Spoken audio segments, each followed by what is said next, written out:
Lieutenant Willis, the video we just saw had some split screens in that. Is that correct? Yes, sir. Okay, so just so we're clear, that was Mr. Bobrowski testified to nearly 100 surveillance cameras, and he spliced the video together.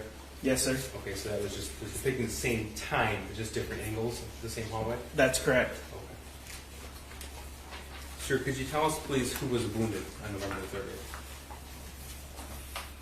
The wounded was Phoebe Arthur, Elijah Mueller, Riley Franz, Callie Osage,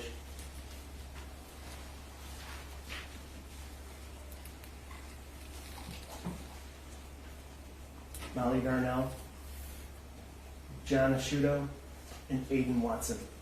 Thank you. May I approach witness? Sure. This is admitted as People's One. Sir, what have I handed you? This is the autopsy protocol for Hannah St. Juliana. Sir, who was killed November the 30th, 2021? That's correct. This is Exhibit 5. Sir, how old was Hannah? She was 14. And how did she die?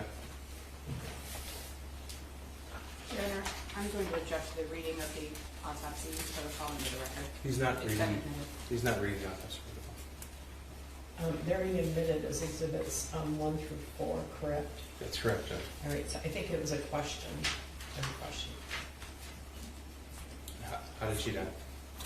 She died of multiple gunshot wounds. May I approach the witness? Sure. This is Exhibit 2. What is that? This is the autopsy protocol for Madison Baldwin. And this is a picture of Madison and People 6 on the screen. Yes. How did she die, sir? She had a gunshot wound to the head. She was 17 years old. Yes, sir. This is Exhibit 3. So what have I handed you? Autopsy protocol for Tate Meard, Okay. and he was 16 years old. And how did he die? He died from multiple gunshot wounds. And this is Exhibit 4. That's an autopsy protocol? Yes, sir. This is for Justin Schilling. He was 17 years old. And how did he die, sir? Died of a gunshot wound to the head. And those are the 4 students who were killed inside Oxford High School on November the 30th, 2021? That's correct.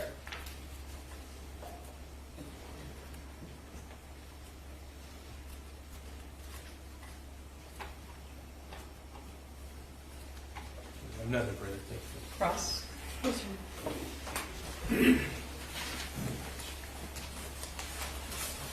Good afternoon, Detective Guzman. Good afternoon. Go back to November 30th of 2021, when you were made aware of the shooting at Oxford High School. Okay. You testified today that you were, and you were advised, you said by the prosecutor and her chief assistant, that was the chief prosecutor, Ms. McDonald, Correct. and her chief assistant came to the office where you were discussing another case. We were in a conference room in their office, and they came. Yes.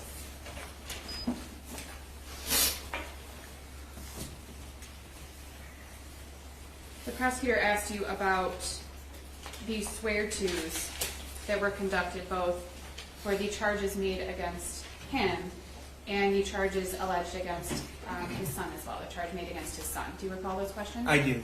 And the prosecutor confirmed with you that the process for the swear-to is open to the public. That's correct. You said that both the public and the media were present at the swear-tos for both Mr. Crumbley's son and also Mr. Crumbley. That's right.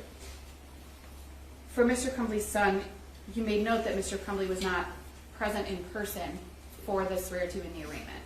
Yes, I stated he was he was there on Zoom.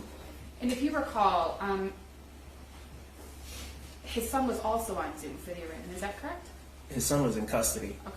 Yeah, But he was not there in person in custody, if you recall. that's correct.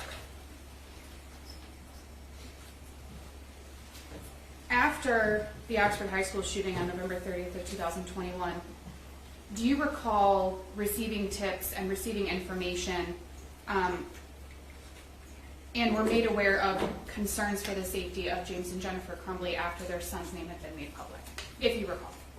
I don't recall that. Do you recall that their residence had been identified publicly?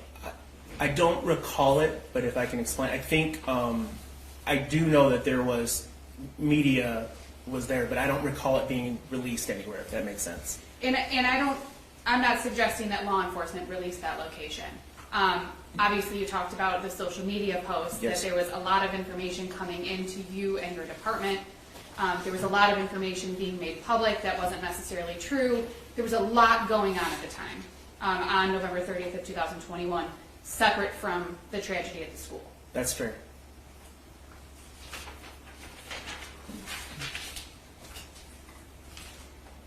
You said that on December 2nd of 2021, that you and the prosecutor's office were having discussions about possibly charging James and Jennifer.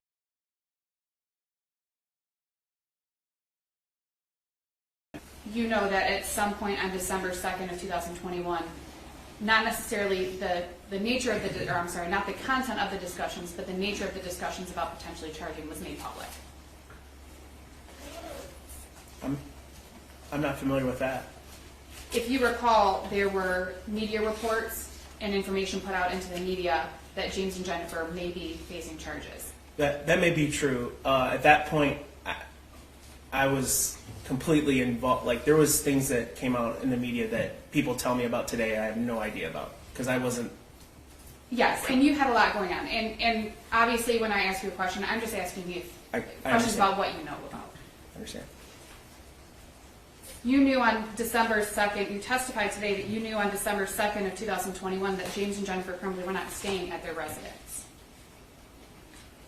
Yes. You knew that they'd left on November 30th of 2021.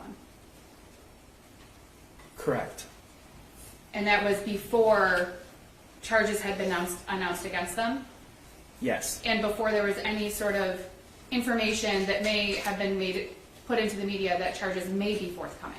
Yes. That was in fact the day of the actual Oxford High School shooting that they stopped staying at their residence. To my understanding, yes. The prosecutor showed you Exhibit 362, which is a Holiday Inn Express receipt, correct? Yes. And if you recall, the room was registered to Jennifer Crumbley, I believe you. if you recall. I don't recall, but I believe you. You know that at some point on December 1st, James and Jennifer left. Oh, and before I go past that, you also know that on November 30th that James and Jennifer Crumbley obtained those track phones from the Walmart in Lapeer. Yes. And we looked at that receipt as well. Yes. And you testified that you learned during your investigation that there was a conversation either with Detective Sergeant Bryan or Lieutenant Marsden about James and Jennifer obtaining those phones. Yes. And the purpose was because they had given their phones to law enforcement and they didn't have any way to communicate with people, if you recall the information you were given. They were taken in a search warrant. Whether they gave them to, I guess, is subjective. But yeah, they were. We obtained them, and it's my understanding the advice given to them, which again isn't uncommon, is that purchase some track phones so you could maintain communications. Exhibit 365, you know that on